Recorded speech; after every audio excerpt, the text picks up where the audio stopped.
Every night was the same until it wasn't. The street where I live sits deep inside an old residential neighborhood, not the kind of road where cars roar past day and night. Just a narrow lane, wide enough for 2 cars to squeeze by, lined with houses that have sheltered several generations. Yellow streetlights cast a dim glow on asphalt, slick with evening mist.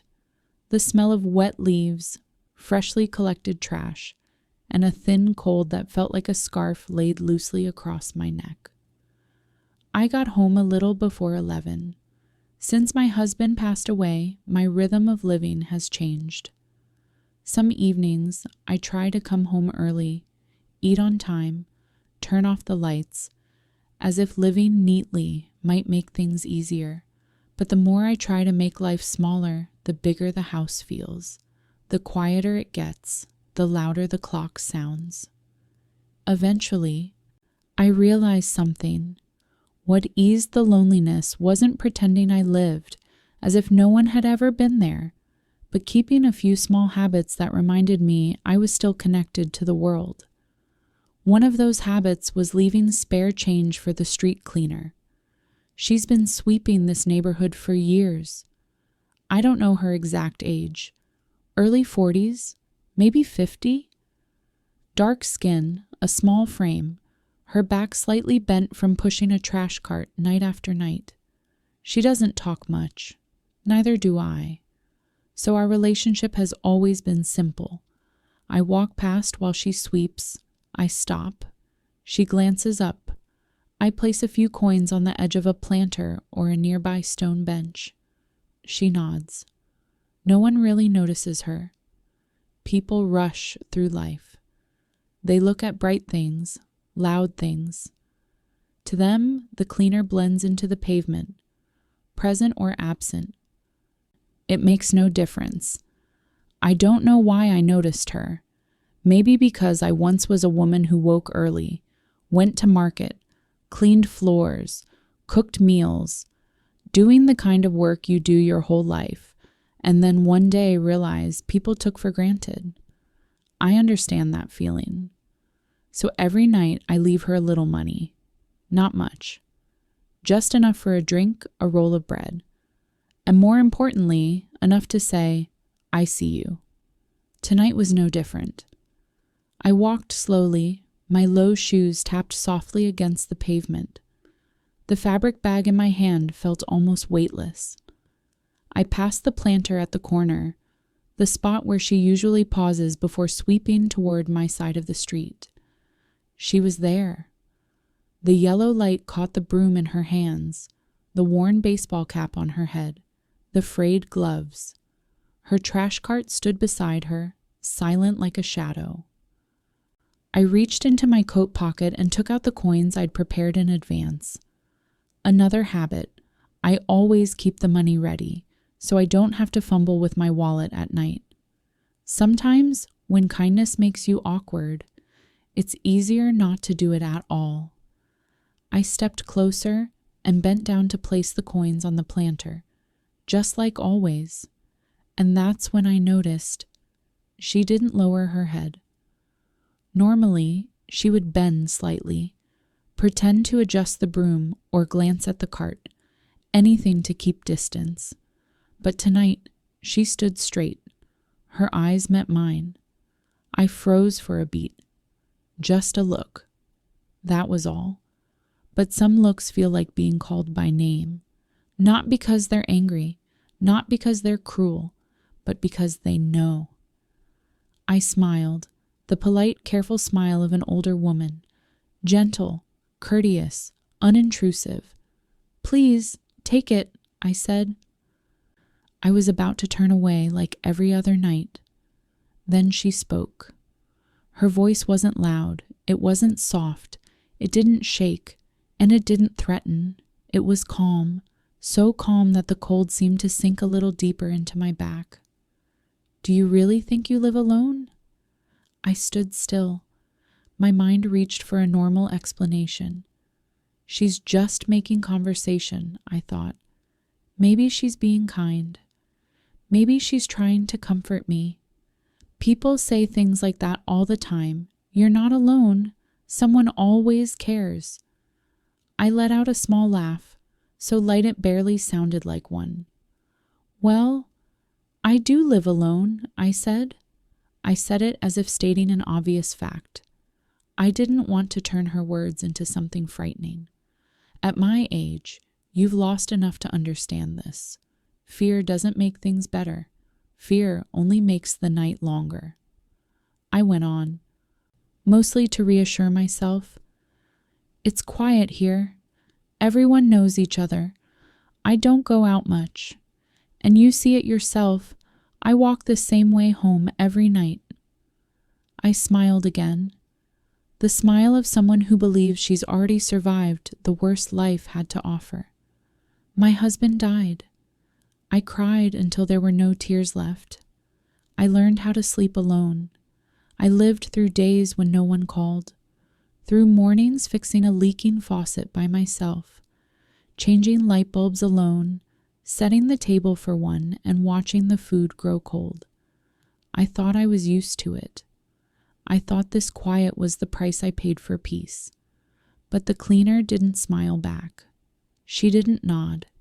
She didn't offer comfort. She just looked at me a moment longer. Then she spoke again in that same steady voice. Tomorrow, don't go out early.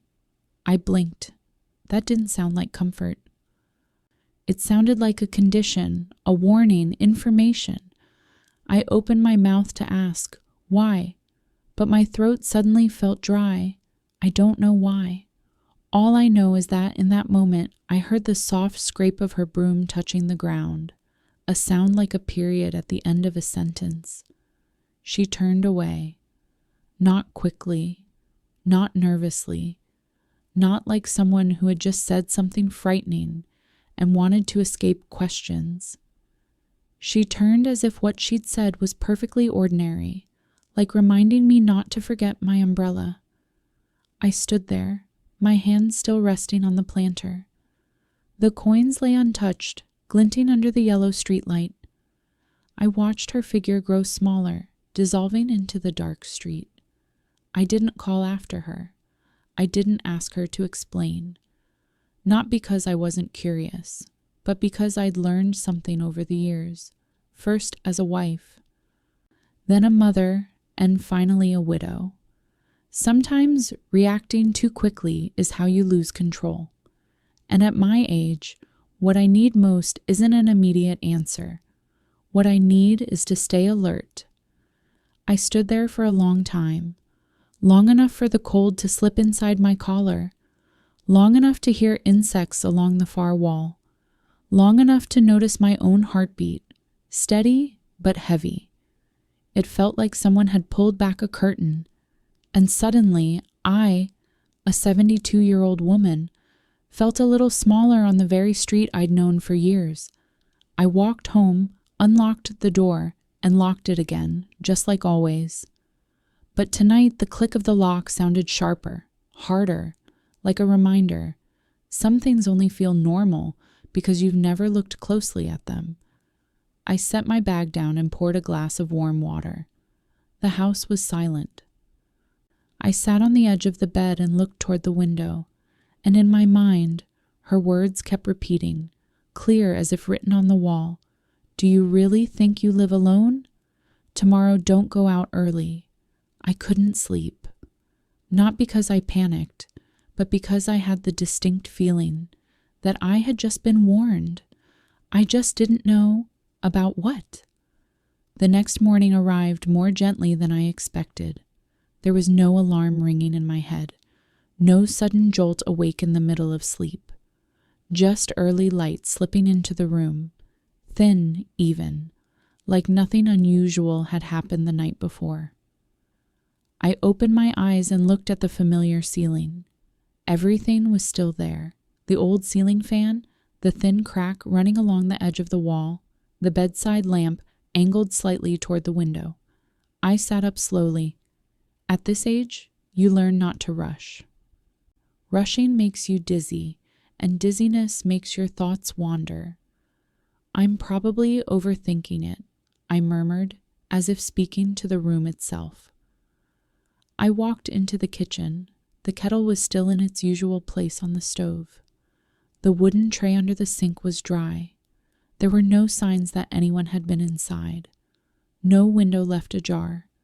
No forced lock. Nothing missing. I poured water, turned on the stove, and waited. Steam rose, fogging my glasses. Through that haze, I reminded myself once more. I'm old now. Sometimes memory likes to play tricks. People say aging comes with unnecessary worries. I didn't want to become the kind of person who sees danger everywhere. I carried the mug to the dining table, and then I stopped. The chair. The wooden chair I always pull in close to the table at night, so I can just sit down in the morning, was shifted slightly to the right. Not much, just enough that someone could say, "Oh, I must have nudged it yesterday." I stood still, staring at the chair like it was a sentence missing its question mark. I pulled it back, sat down, took a sip of water. Warm, normal. It was probably me, I said again. But when I turned toward the sink, another detail caught my eye, light as a tap on the shoulder. The glass I'd used the night before was turned upside down. I never turn a glass over unless I've washed it. And last night, I hadn't washed it. I remembered clearly. I'd only rinsed it lightly and set it beside the sink to clean in the morning. I've kept that habit for years. Small. Repeated habits are what keep me from having to think too much about trivial things. I touched the bottom of the glass. Dry. No fresh watermarks. Nothing missing. Nothing dirty. Nothing wrong. Just in the wrong place.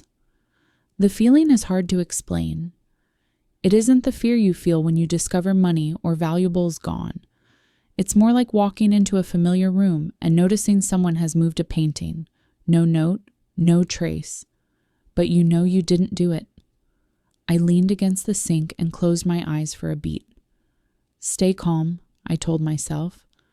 Don't jump to conclusions. I walked through the house. Living room, bedroom, bathroom. Everything was intact. Closet doors closed. Drawers undisturbed. Windows latched. If someone had been inside, they were careful, or they were only looking. I stopped at the front door and examined the lock. No scratches. No marks. Just as it had been the day before. A thought passed through my mind. Maybe I was tired last night.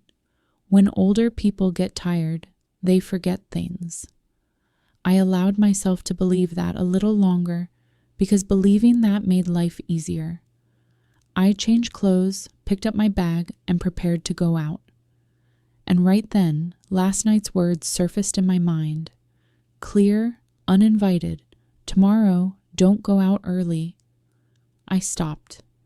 Just for a moment, but long enough to set my bag down, open the door, look outside, and then close it again.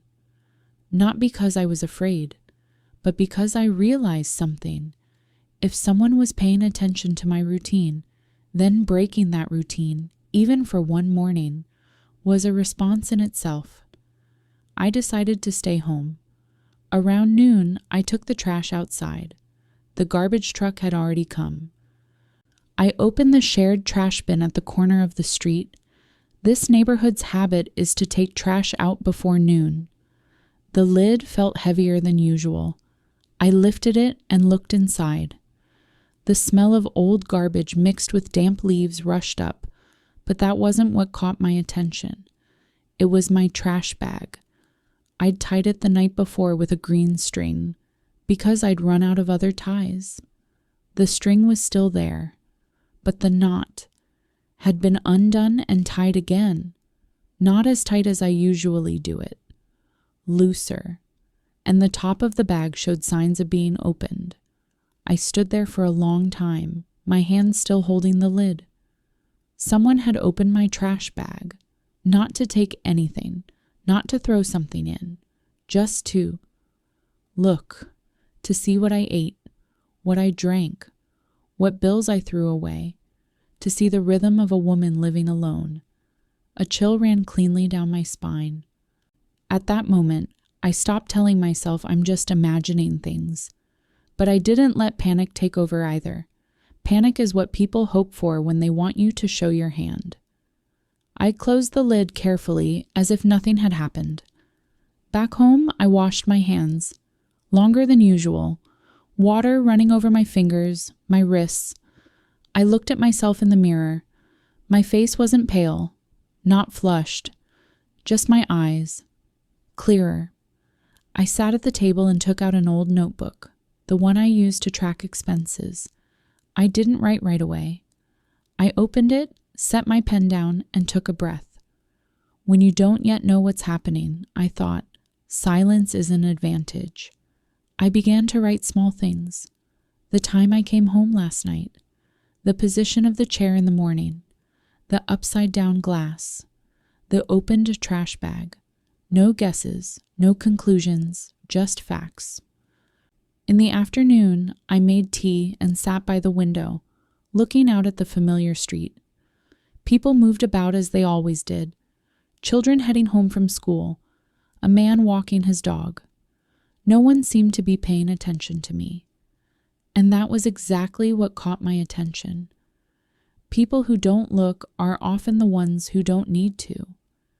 As evening fell, I prepared to take out the trash again, this time just the small bag from the day. I walked more slowly, looked more carefully. At the corner, the street cleaner was sweeping. She looked the same as always, pushing the cart, holding the broom, wearing her cap. But today, I looked at her differently, not with pity, but with the awareness that she noticed things I hadn't. I set the trash bag down and nodded. She looked up at me for a moment, not long, not short. She didn't say anything. But in that moment, I knew. From now on, I would pay more attention to her. Not to get answers right away, but to listen to what is usually overlooked, because sometimes the person who understands the most isn't the one who talks the most. It's the one who sweeps away every trace and remembers exactly where everything used to be. That night, I went out a little earlier than usual, not because I wanted to prove something right away. I just didn't want my routine to be the only thing guiding someone else. I carried a small trash bag and walked slowly along the familiar street. The yellow streetlights were still there, but tonight I noticed how much more they lit up the shadows. The street cleaner was sweeping at the entrance of the alley. The sound of her broom moved in steady strokes, unhurried. I stopped nearby and waited for her to look up. No rushing, no calling her name. When she saw me, she didn't look surprised. Just a brief glance, long enough to recognize me. I spoke first, for the first time. "How long have you been working this area?" It was an ordinary question. I chose something that wouldn't make her defensive. At this age, I've learned. The right question isn't the one that forces an answer. It's the one that lets the other person breathe. She shrugged and leaned her broom against the trash cart. "A few years now, ma'am." Her voice was calm, the same as always. I nodded, standing near the planter. The space between us was just right. Close enough to talk, far enough not to intrude. "I see you here every night," I continued. "Sweeping this late must be cold." She gave a small smile, quick as a thin streak of light. "I'm used to it. The night air's cooler, easier to breathe while working." We exchanged a few simple everyday comments about how there's more trash on weekends, how leaves fall heavier after the rain, how her old cartwheel gets stuck. I listened without interrupting.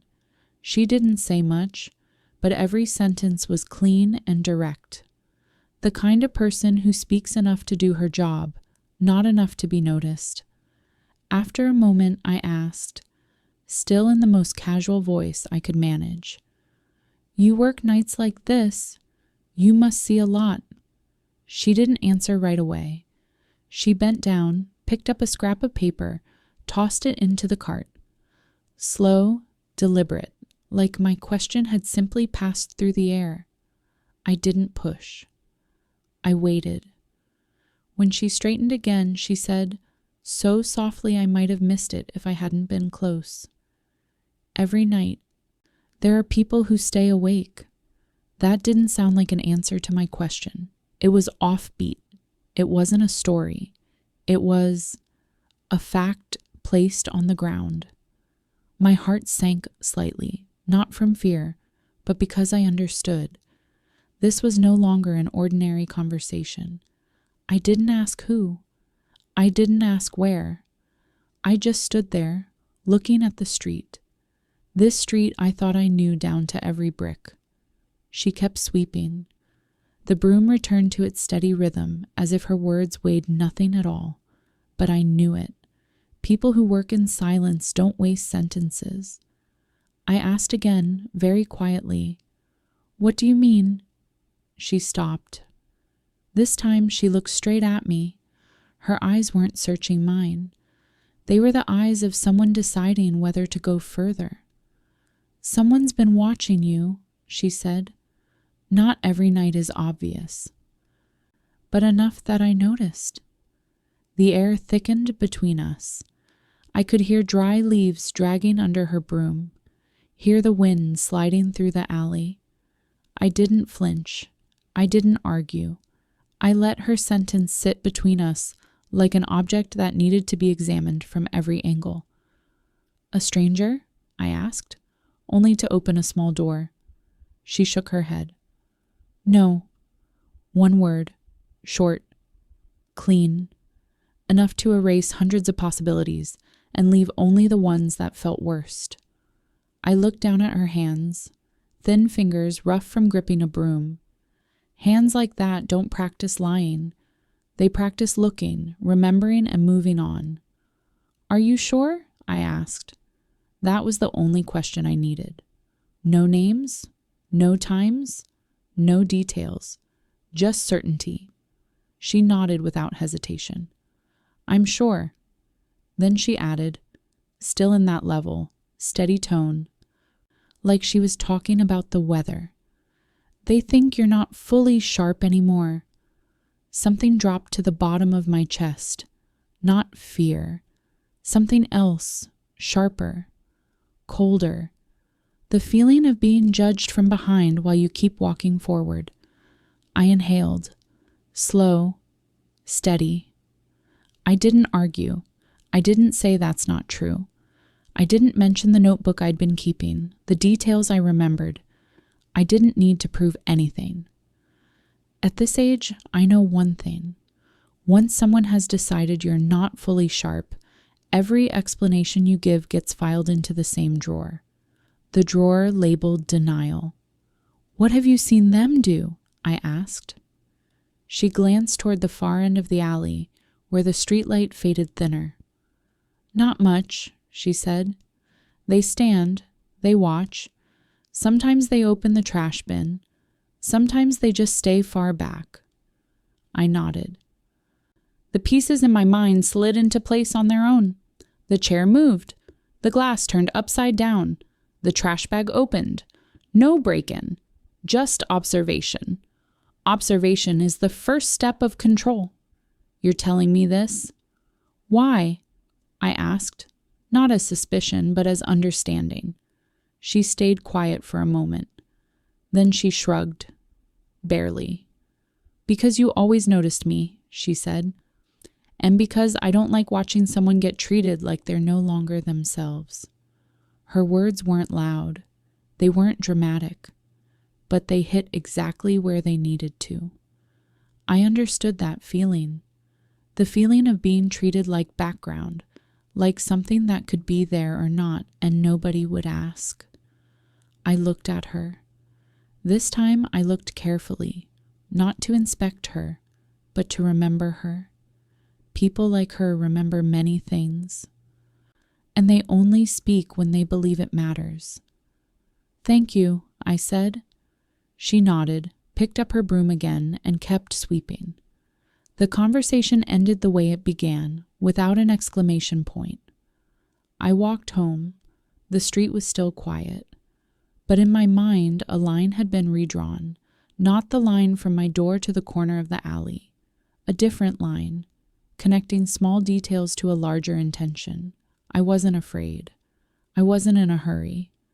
I just remembered her eyes, the word no, the sentence not fully sharp anymore. And as I unlocked my door, another image slid into my memory, quiet but unmistakable. The recent visits from my daughter-in-law. The questions about my health asked too lightly. The suggestions, "Let me hold on to your papers for you, Mom," said too quickly. The way she looked around my home, like she was studying a place that needed to be rearranged. Back then, I had called it concern. Tonight, I gave it a different name. I locked the door, set my bag down, sat on the edge of my bed, and for the first time since my husband died, I understood this. Living alone doesn't mean no one is looking, and the one who watches the most is often the one no one looks at. I made one simple decision for tomorrow. I wouldn't ask more. I wouldn't confront anyone. I would observe, because when people think you're not fully sharp anymore, that's exactly when you have the greatest advantage, if you know how to stay quiet and remember everything.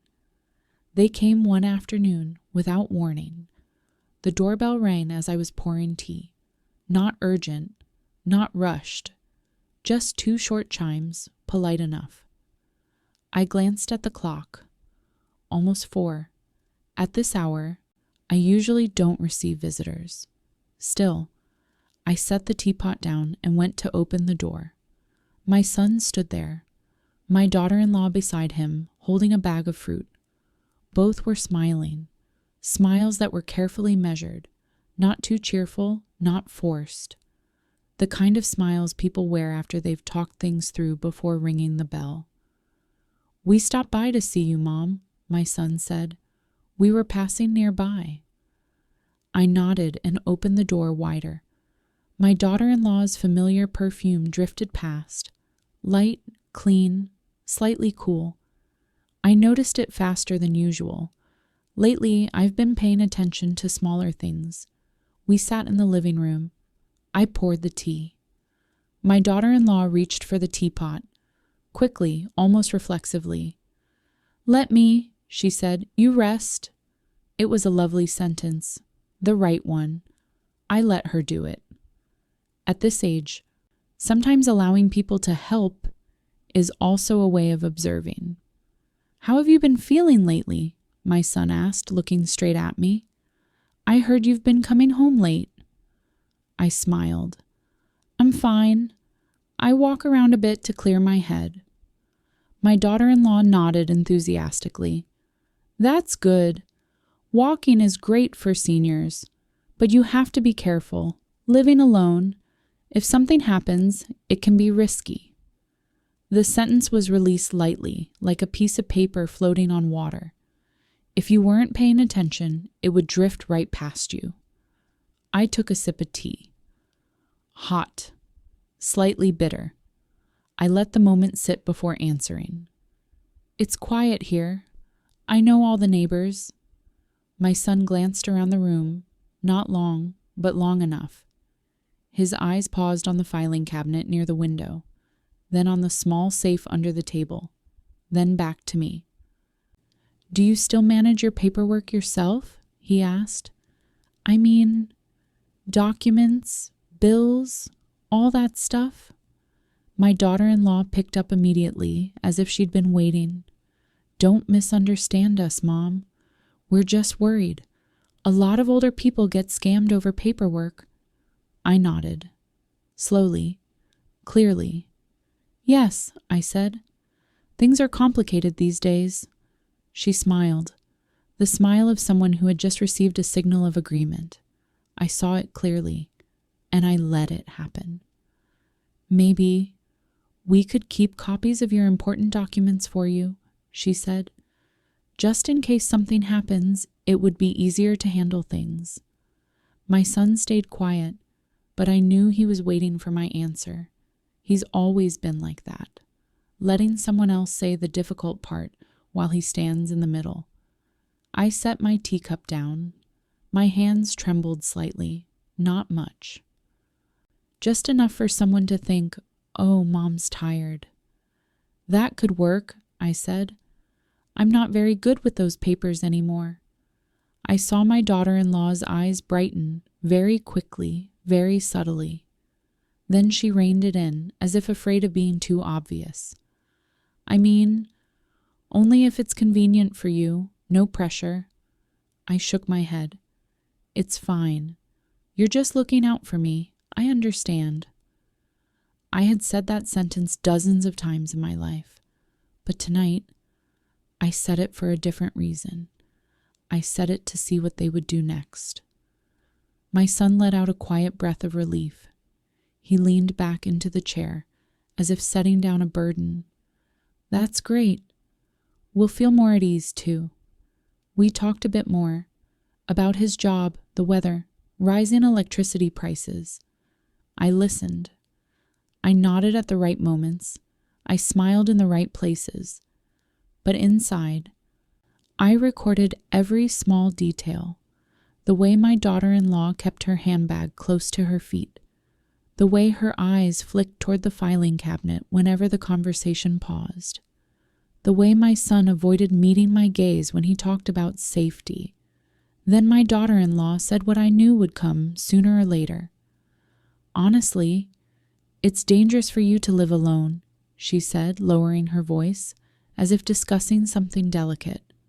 "We were thinking, maybe I could be listed as the one managing your assets for you, not transferring ownership, just representing you.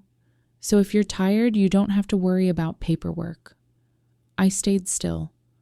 The moment lasted exactly one breath. In my mind, the pieces arranged themselves. The street cleaner's eyes, the open trash bag, the words not fully sharp anymore. I understood. It wasn't someone out there. It was the people sitting in front of me. Not today, not recently, but a process. Gentle, slow, subtle enough to go unnoticed. I looked up at my daughter-in-law, looked carefully. Her face was calm, the calm of someone who has prepared reasons for every possible reaction. "You make a good point," I said. "I have been more forgetful lately." As I said it, I saw her shoulders relax, just a little. I stood and walked to the filing cabinet. Every step was deliberate. I didn't rush. I didn't drag it out. I opened the cabinet and took out a stack of papers, the least important ones. "Here," I said, handing them to her. "You can keep these for me." She took them quickly, like she was afraid I might change my mind. "Thank you, Mom," she said. "We just want what's best for you." I smiled, a thin smile, just enough for them to believe I had placed my trust in their hands. When they stood to leave, my son put his arm around my shoulders. His hug was a little tighter than usual. "Take care of yourself, Mom. Call me right away if anything happens." I nodded. "I will." The door closed. The house returned to its familiar silence. I stood alone in the living room, looking at the empty space where they had just been sitting. I wasn't sad. I wasn't angry. I simply saw something clearly that I hadn't wanted to see before. Care, when used properly, is love, but when placed into a plan, it becomes control. I went back to the tea table and sat down. I took the small notebook from the drawer. I didn't write much, just one line. "They're in a hurry." And I remembered a sentence I had learned long ago, back when I was still working, when reading people was a survival skill. People who rush to control rarely have the patience to hide it. That night, I did nothing else. I didn't make calls. I didn't check documents.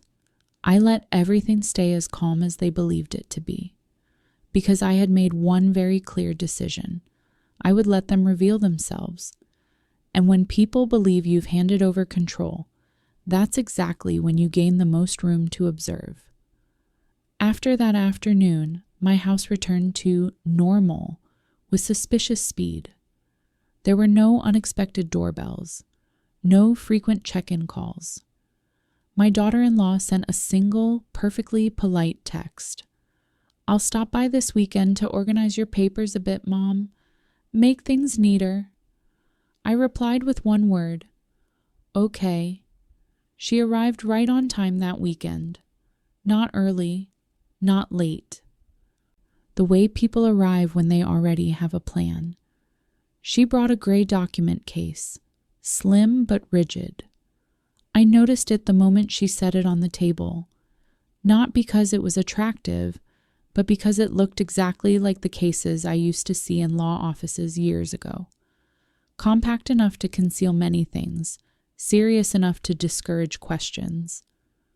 "I won't take long," she said. "Just grouping things so they're easier for you to find." I nodded. I stood and went to make tea, giving her space. She didn't refuse. People who want control often prefer to be alone with their subject, even if only for a few minutes. At first, everything went smoothly.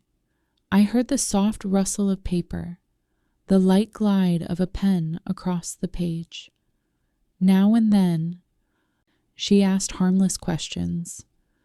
"Where do you keep your insurance papers? Where did you put last month's utility bills?" I answered slowly, playing the role of someone older who doesn't want to remember too much. I sat in the chair across from her, hands resting on my lap, back straight. I didn't hover. I didn't lean in. I let her believe I was handing this task over completely. After a while, she stood and opened the filing cabinet. The door clicked. A small sound, but I heard it clearly. She took out a few stacks, laid them on the table, and sorted them. I watched the way she worked. Efficient, quick, no wasted motion. "You don't need to keep all of these," she said. "I'll make copies and keep them on file. It'll be more convenient." "All right," I said. I noticed her take out her phone and photograph a few documents. Not all of them. Only the ones she deemed necessary. I didn't ask. I didn't stare. Careful people always watch whether the other person's eyes linger too long. The organizing took just over an hour. She stacked the papers neatly and slid them into the gray case. I stood and walked her to the door. She turned back and smiled. "All done, Mom. Much tidier now." "Thank you," I said. "That helps me." The door closed. The house fell silent again. I returned to the table and looked at the spot where she had been sitting. Nothing seemed out of place. No loose pages. No signs of disruption. Everything looked normal. I cleared the teacups and washed the dishes. I deliberately did my usual chores to see if I felt any different. I didn't. Perhaps that was the most frightening part, when intrusion is light enough not to trigger alarm. As the afternoon faded, sunlight slanted through the window, cutting the living room into clear blocks of light and shadow. I walked to the filing cabinet, not hurried, not suspicious, just habit, checking what had just been arranged. I opened it. Everything was there, labeled folders, papers in order, nothing missing that I could recall. I closed the cabinet and gave myself a small smile for having gone too far in my thoughts. But as I turned away, my eye caught a small detail on the table, a thin corner of paper peeking out from under the wooden tray. Not one of my originals, a copy. I pulled it out gently. An A4 page appeared, clean, clearly printed. No bold title, no signature, just a single page from a larger file, but one phrase stopped me for a long time. Request for consideration of temporary guardianship. I read slowly, line by line, no rush. The feeling wasn't shock. It was like finishing a puzzle and realizing the picture was not a pleasant one.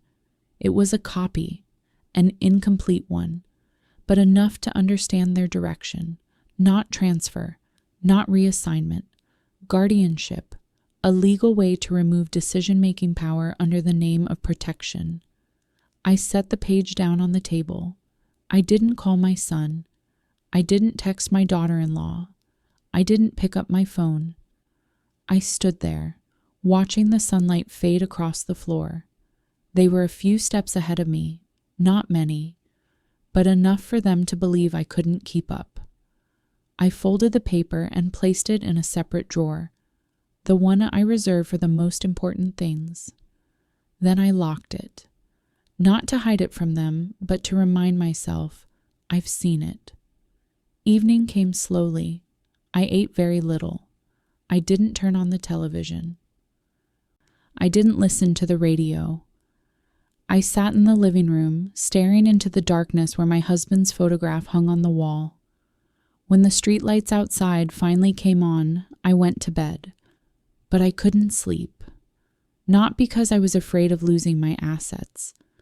I've lived through years of scarcity. I know how to live with less. What hurt was something else. The feeling of being considered useless, of being treated as someone who needed to be managed. I turned on my side, facing the wall. Tears came slowly, silently. I didn't sob, I just cried. The way people cry when they're used to carrying things alone. I thought about the years of raising my child, about the decisions I made when the family struggled, about the times I signed the most important documents of my life. Steady hands, no hesitation. And now, someone believed I was no longer sharp enough to sign for myself. I let the tears run their course. I didn't wipe them away. I knew if I didn't let them pass, they would stay longer. When I sat up again, the room was still silent. I opened the drawer and took out my small notebook, the one I use to write down things I don't say out loud. I wrote one sentence. Simple. Unadorned. When others think you don't understand, you gain time to understand them. I underlined it. Then I closed the notebook. That night, I made a decision without consulting anyone, without discussion, without proof. I wouldn't confront them. I wouldn't argue. I wouldn't expose them yet. I would let them believe I hadn't noticed. Because when people think they're in control, they begin to show their rhythm. And hurried rhythms always leave footprints. The next morning, I opened the drawer and took out the page again. I looked at it one last time, then placed it in a different folder, the one reserved for matters that require legal understanding. In my old contacts list, there was a name I hadn't called in a very long time. A lawyer, someone who worked with me when my husband was still alive. I didn't dial. I simply rested my hand on the phone for a moment. Then I set it down. Not yet. But from that moment on, I knew one thing clearly. I was no longer in a passive position. I met the lawyer on a gray morning. No rain, no sunlight, just a thin layer of clouds covering the sky, enough to soften every outline, as if the world itself had chosen silence alongside me. I arrived 10 minutes early, not out of impatience, simply because I didn't want to be seen walking in with urgency. The office was on the second floor of an old building. The wooden staircase creaked in a familiar way. I had walked these steps many years ago, when my husband was still alive, when we weighed every word in a contract, every clause in a trust, and when my name stood beside his on every major decision. My lawyer, Mr. Harrison, looked older than the last time I'd seen him, more gray in his hair, but not in his eyes. Those were the eyes of someone used to hearing the hardest stories and knowing how not to interrupt. We sat across from each other, no prolonged handshake, no polite small talk. Mr. Harrison placed a cup of tea in front of me, then waited. The silence lasted just long enough for me to realize I was standing at the bottom of a very specific emotion, not panic, not anger, hurt. The kind that comes when you understand someone has been planning your life without asking you a single question. I think they want guardianship, I said. My voice was steady, not shaking, but the words carried weight. Mr. Harrison didn't look surprised. He gave a small nod. Did you bring the documents? I placed the copied page on the table. Not much. Just enough. He read slowly. He didn't flip pages quickly. He didn't frown. Just a level of attention that made me feel respected. After a moment, he set the paper down. What is it that hurts you? He asked. The question had nothing to do with the law, and yet it landed exactly where it should. I took a breath. That they think I'm no longer fully sharp, I said. That they didn't ask, and that their family. I didn't cry, but my throat went dry. Naming the hurt didn't make me weaker. It made me clearer. Mr. Harrison nodded. That's what people often misunderstand, he said. They think guardianship means protection, but guardianship is only legal when someone has lost the capacity to decide, not when others want to decide for them. He pulled out a blank sheet of paper and began drawing very simple lines, a timeline, a few arrows. They started in the wrong order, he said. To pursue guardianship, they must prove incapacity. To prove that, they need medical records, independent evaluations, and court consent. But instead, they started with paperwork, with collecting copies, with reorganizing the house. He looked up at me. That's a sign of impatience. Something loosened in my chest, not because I'd been vindicated, but because I understood. I wasn't slow. They were just moving too fast. So what should I do? I asked. Mr. Harrison didn't answer right away. He took a sip of tea, then spoke carefully as if weighing each word. You don't need to react, he said. Reacting will force them to change tactics. What you need is to reposition yourself. He opened another folder, my trust. Familiar pages appeared. I remembered every clause the way one remembers rooms in an old house. You still have full authority, he said. You can amend the trust at any time, as long as you're mentally competent. And you are. I nodded. No hesitation. We'll do very little, he continued, but we'll do it in exactly the right place. He pointed to a small clause about temporary representation. You add a condition, he said, that any changes involving assets or guardianship must be confirmed by 2 independent parties, 1 attorney and 1 physician, both appointed by you. I understood immediately, not locking the door, but changing the lock in a way outsiders don't have the key. And, Mr. Harrison added, you don't need to inform them. I smiled. For the first time in days, a very small smile. We signed what needed to be signed. Not many papers, no noise. Each stroke of my pen was steady. My hand didn't tremble. I signed the way I always had, when I stood in the center of the most important decisions of my life. When we were done, Mr. Harrison folded the documents and placed them into an envelope. Intelligence doesn't need to speak, he said almost to himself. It only needs to be in the right place. I stood to leave. The wooden stairs still creaked. But my steps felt lighter. On the way home, I didn't check my phone. I didn't think about my son. I didn't think about my daughter-in-law.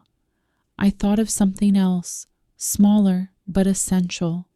The street cleaner, the one who spoke the first sentence that shifted everything, the one who saw what others didn't, the one who didn't need power to do the right thing. When I got home, I set my bag down and sat at the kitchen table. Afternoon light poured in through the window. I opened my phone and typed a very short message. No explanation. No long thanks. I understand now. I sent it. Not long after, a scene appeared. No reply followed. I didn't wait. People who work in silence rarely need to say more. That evening, I made tea and opened the window. The breeze was cool. The street looked the same as always. But inside me, a position had been reset. Not theirs. Mine. I was no longer the one being observed. I was the one allowing others to believe they were observing. And when people believe you aren't reacting, they start moving faster. And fast steps tend to slip. I took a sip of tea and looked at the yellow streetlights outside. Everything was still quiet, but it was a silence that had been placed exactly where it belonged. After meeting the lawyer, I didn't change my routine. I still went out at the same time, still left spare change for the street cleaner every night, still answered my son's calls with short sentences, no extra emotion.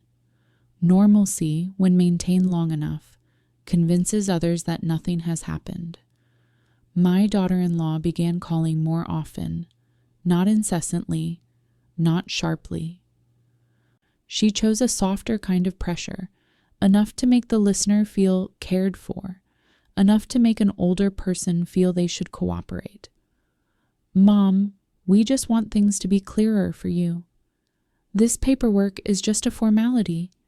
Sign it so you can have peace of mind. No need to worry." I listened. I nodded. I asked very few questions. And when I did, they were about things that didn't matter. Where to sign, which day was convenient, whether I needed to bring a pen. I let her see that I was paying attention to the form, not the substance. The pressure increased little by little, like slowly rising water. Not loud, but constant. She came to the house more often. Each time she brought papers, neatly stacked, carefully labeled. Once she placed the stack on the table and didn't open it right away. She just left it there, like a reminder. "I think we should do this soon," she said. "So if anything happens, things won't get complicated." I looked at the papers, then at her. I saw patience in her eyes, a patience different from mine. Hers was the patience of waiting for a result. Mine was the patience of waiting for the right moment. The day she brought the documents for signing, the sun was out. Light streamed straight into the living room, making everything appear sharper than usual. I sat in my usual chair. She sat across from me. My son stood behind her, silent, the kind of silence that has already chosen a side. "Just a few signatures, Mom," she said, sliding the stack toward me. "I've marked the spots." I took the pen. It was still my old pen, heavy in the hand, blue ink. I turned each page slowly, no rush.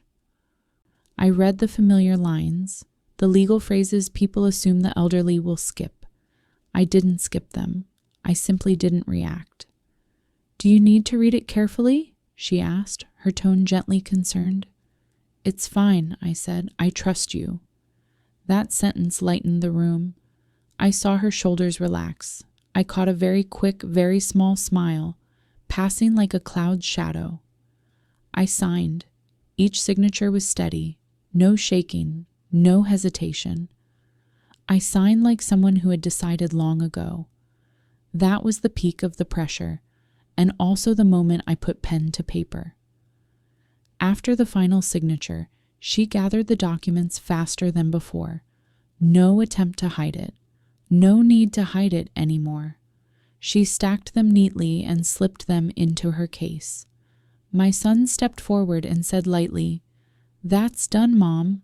We feel more at ease now." I smiled. A smile right on time. They left. The door closed. The house returned to silence. I stood up and cleared the teacups. I didn't check the papers. I didn't call anyone. I made lunch as usual. I gave them enough time to believe everything was finished. That afternoon, my phone vibrated. Not my daughter-in-law. A short text from an unknown number. "Your file has been received." I read it and set the phone down. I didn't reply. That evening, my daughter-in-law called. Her voice was lighter than usual. "I've submitted the file, Mom. It should be processed in a few days." "Okay," I said, "thank you." They were quietly pleased. I knew it. Their satisfaction didn't show loudly, but it revealed itself in quicker speech, in a sudden rise of confidence. They believed they had won, not because they were cruel, but because they believed they were right. That is the lowest point of truth. When people believe they are right, they stop being careful. 3 days later, the morning arrived perfectly ordinary. I opened the window and made tea. The street was calm. I sat at the kitchen table, watching sunlight slide across the floor. The phone rang. This time it was my daughter-in-law. She called repeatedly. I let it ring twice before answering. "What's going on?" I asked. Her voice was tight, no longer gentle. "They returned the file, Mom." "Returned it?" I asked, as if I didn't understand. "They said the conditions weren't met. They said independent confirmation was required. 2 parties. A lawyer and a doctor appointed by you." She paused. "When did you amend the trust?" I looked out the window. A leaf fell, very slowly. "Oh," I said, "that must have been earlier." Silence on the other end. Not long, but long enough for me to hear confusion settle in. She spoke again, quieter. "Why didn't you tell me?" "You didn't ask," I replied. No accusation, no anger. Just the correct answer. She ended the call quickly. I didn't call back. That afternoon, my son came by. Alone. No papers, no briefcase. He sat down and looked at me for a long time. "Mom, is there something you want to tell us?" "That depends," I said. "What do you want to hear?" He was silent.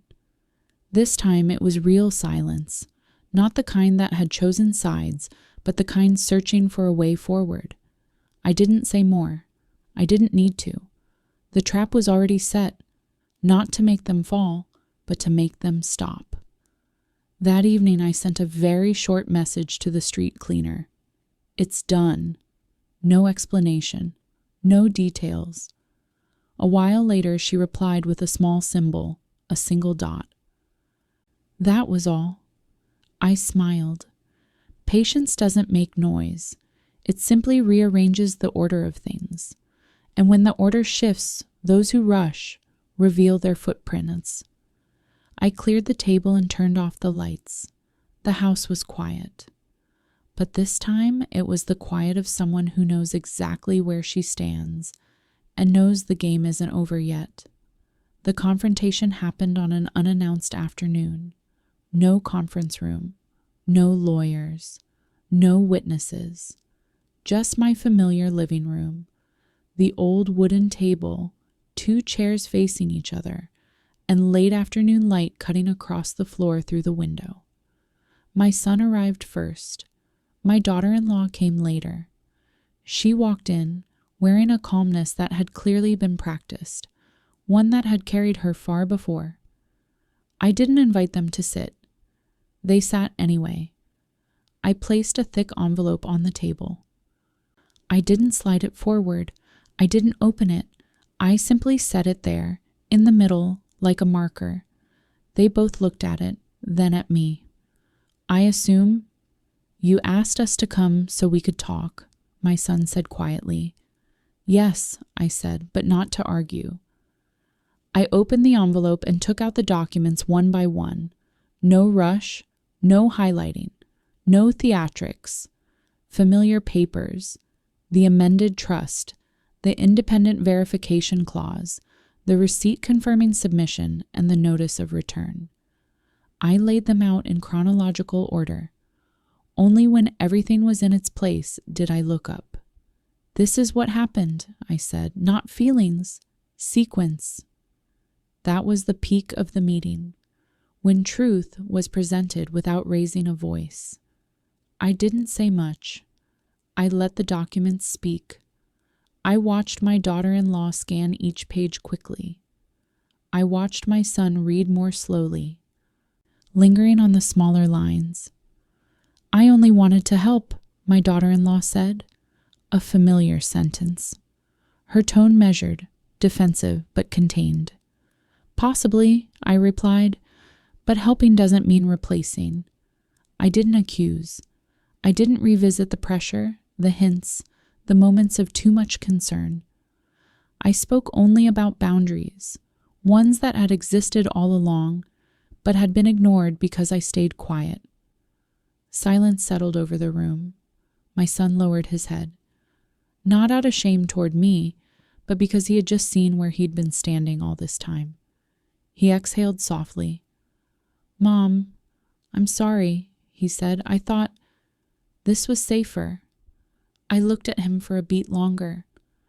"Safer for whom?" I asked. He didn't answer.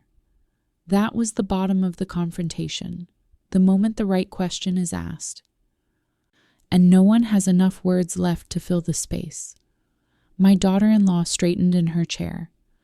"You should understand," she said, "we have to plan ahead."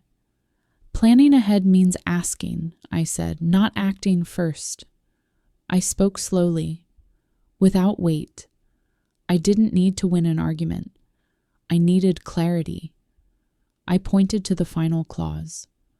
"From now on," I said, "any involvement regarding my assets or personal decisions requires 2 independent confirmations. I've already appointed them." My daughter-in-law went quiet. She understood what that meant. Not a loss of rights, but no shortcuts left. My son looked up. Then, "What can we still do for you, Mom?"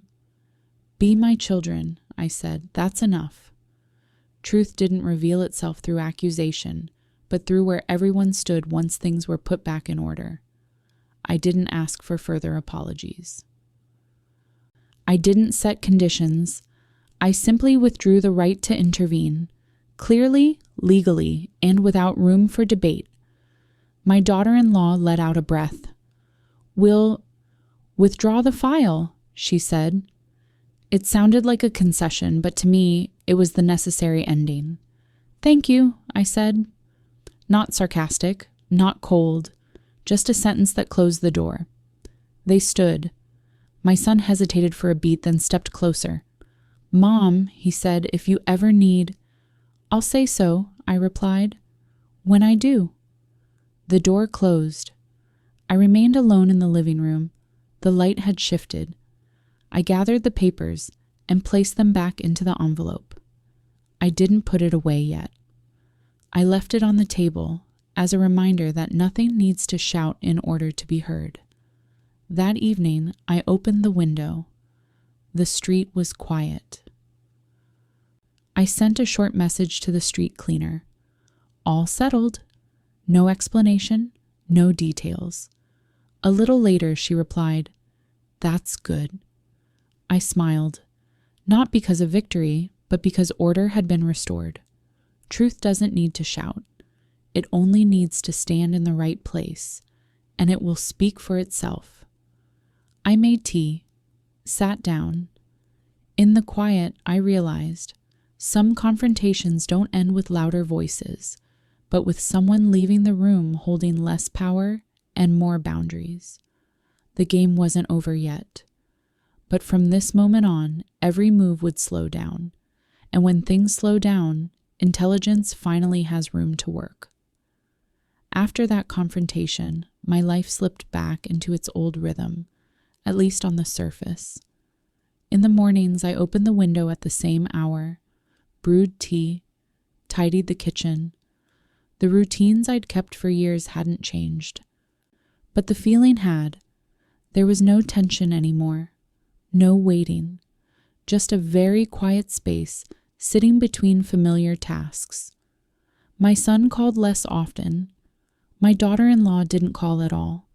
I didn't reach out. Not out of anger, but because boundaries that have just been reset need time to stand on their own. I understood that. Silence, when placed correctly, teaches people how to speak again. In the afternoons, the house felt larger than usual. No rustling papers, no questions of, "Where did you put this?" I sat in the chair by the window and watched sunlight fall across the floor. There are moments of loneliness that don't come from a lack of people, but from having just loosened your hand from something that held tight for too long. When evening came, I stepped out onto the familiar street. The yellow lights flicked on one by one. I carried my pouch of loose change, as always. Not because habits are hard to break, but because I wanted to confirm that some things were still there, unchanged. The street cleaner was sweeping. The soft rasp of the broom brushed the pavement. I placed the coins into the small box beside the tree. I meant to keep walking, as I always did. Then I stopped. "Miss," I said. She looked up. Her eyes were calm. No probing, no curiosity. "I want to thank you," I said. The words came out lighter than I expected. "For the other day," she nodded as if I were talking about the weather. "I only said what I saw," she replied. "That was enough," I said. We stood there for a moment. No more words. Some thanks don't need to be received, only placed in the right spot. That night, I went home earlier. I made tea but didn't drink it right away.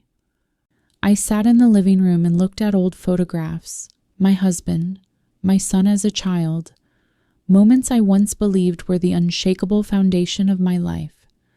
Emptiness arrived quietly, not painful, not sharply sad, just a sense of lack, a lack of someone who could see me as I am now, not as a role.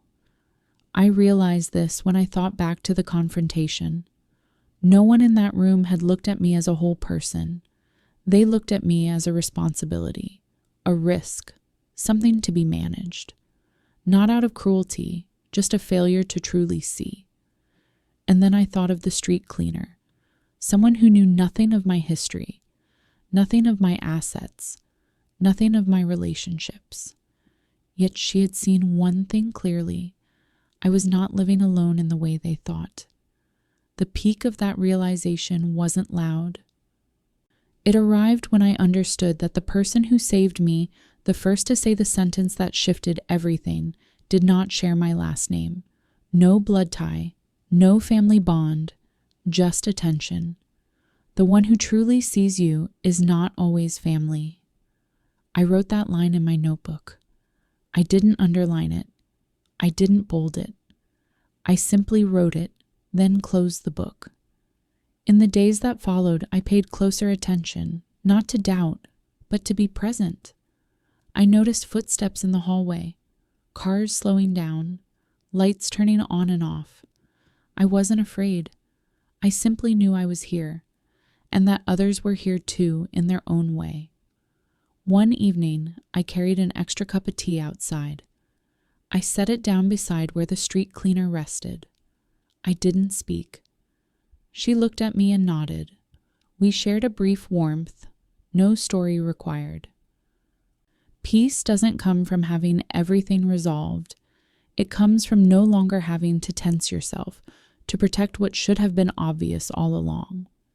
I went to bed earlier, slept deeply, no dreams. The next morning, I received a message from my son. "Are you doing okay, Mom?" I replied. "I'm fine." That was all. In the afternoon, I went back out. Yellow lights, the sound of the broom. I placed the loose change. I paused and looked down the long road ahead. Some people pass through your life to stay. Others stay only to pass through. No judgment needed.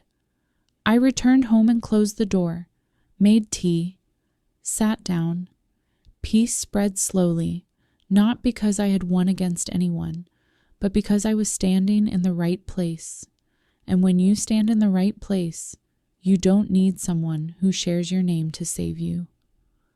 You only need one person who sees you early enough. My new life isn't loud. There's no celebration to mark it, no declaration, no knock at the door to announce that everything is finally safe. Things simply fall into place, like a room tidied after a strong wind has passed. I wake a little earlier now, not out of worry, but because I want to hear the house wake up with me. In the morning, I open the window. Sunlight slides into the kitchen and settles on the wooden table. I brew tea and set the cup down in its old spot. The routines are unchanged, but the feeling is different. Everything I do now has clear boundaries, not to separate myself from others, but to place myself where I belong. I check my phone. No flood of messages, no pressing calls. Normality, this time, isn't emptiness, it's safety. I know I have the right to say yes, and the right to say not yet. I don't need to prove that right to anyone anymore. At noon, I tidy the kitchen and wash my hands a little longer than usual. The familiar scent of soap, small motions reminding me that life doesn't need raised voices to keep going. I place my small notebook into the drawer where I keep important things. I don't lock it. I don't hide it. I simply put it where it belongs. As evening comes, I step outside. The yellow streetlights turn on, one by one. I carry my pouch of loose change, an old habit with a new meaning. Not because I'm afraid of losing it, but because I choose to keep it. I place the coins into the small box beside the tree. The motion is familiar, my breathing steady. The street cleaner is sweeping. I nod. She nods back. No long greetings, no extra conversation. Kindness when it's fully grown. Knows when to stop. I notice that I'm no longer looking around to check shadows or footsteps. I walk at my own pace, slow but steady. Back home, I make another cup of tea. Not for anyone else. For me. I sit by the window and look out at the quiet street. This quiet isn't the absence of trouble. It's the calm of knowing that if something happens, I'll handle it my way. I think of my son, of my daughter-in-law. I don't erase the memories, and I don't keep them at the center. Relationships, when they have boundaries, find new shapes, without force. I let things arrange themselves. No pushing, no avoiding. When night falls, I close the window. The city grows softer. I set my cup down and open my notebook. I write one line. No underline, no ornament.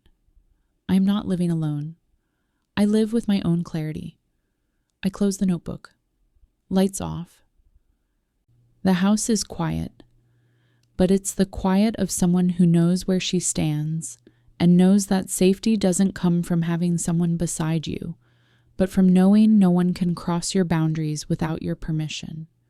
If you're listening to this now, you may have been, or may be, in a room very much like mine.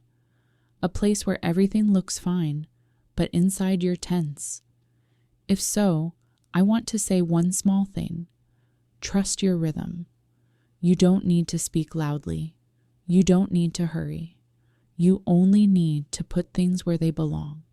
And if this story made you pause, just for a moment, to think about boundaries, about clarity, about how you're living, leave a comment. I read them. I value them. Perhaps your words will become a small light for someone else. If you found this story helpful, tap like so it stays longer with those who need it. And if you'd like to continue walking with us, slow stories, deep stories, clear stories, subscribe to the channel. Share it with someone you believe will understand.